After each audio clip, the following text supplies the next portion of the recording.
दिनांक 14 तारीख को देर रात्रि थाना कैसरबाग पर 112 के माध्यम से सूचना मिली कि खंडारी बाजार में रहने वाली रोशनी खान ने टेलीफोन से ये सूचना दी है कि उनकी 5 वर्षीय बच्ची को उनके पति द्वारा उसकी हत्या कर दी गई है। इस सूचना पर तत्काल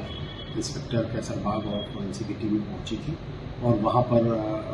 पहुंचकर घटनास्थल का निरीक्षण कर रोशनी खान की तहरीर पर मृतका की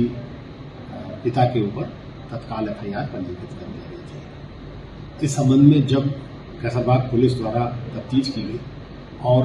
रोशनी खान के बयान लिए गए और उसके एक पुरुष मित्र जिसका नाम उदित जायसवाल था उसका बयान लिया गया, तो उस बयानों में बहुत सारे विरोधाभास निकले और इस पर पुलिस ने और गहनता से छानबीन की, आस पड़ोस से पूछताछ की, सीसीटीवी फुटेज देखे गए और कई लोगों संबंधित लोगों के अकाउंट डिटेल्स खंगाले गए, वैज्ञानिक साक्ष्यों का सहारा लिया गया। तो उसमें जो तथ्य आए वो इस प्रकार के थे कि उदित जायसवाल के साथ रोशनी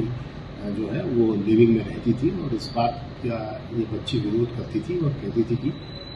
वो अपने पापा के साथ रहना चाहती थी। इस बात से ये दोनों बहुत नाराज रहा करते थे। इसके साथ साथ ये भी बात थी कि जो जिस घर में रोशनी रहती थी वो घर इसके पति के नाम था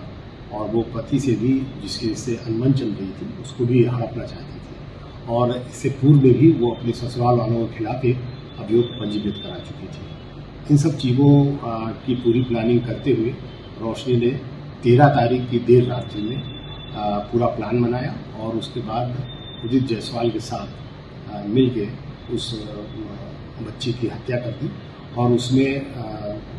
जो हत्या करने से पहले उसको पीटा भी गया, बच्ची को मारा गया और रोशनी द्वारा स्वयं उसके पेट पे लात भी रखी गई और इसके बॉयफ्रेंड द्वारा उसके मुंह पर हाथ रखा गया जिससे कि उसकी दम लगने से मृत्यु हो गई। इसके उपरांत ये लोग रात में सवेरे उठ के घर का ताला बंद करके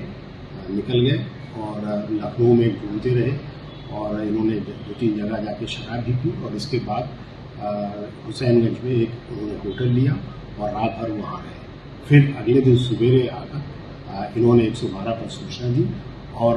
ये बताया कि जब हम लोग बाहर थे तो मेरे पति ने आकर इसकी हत्या कर दी और फिर पुलिस ने इसका पूरी तरीके से खुलासा करके दोनों अभियुक्तों को जेल भेज दिया है और आवश्यक कार्रवाई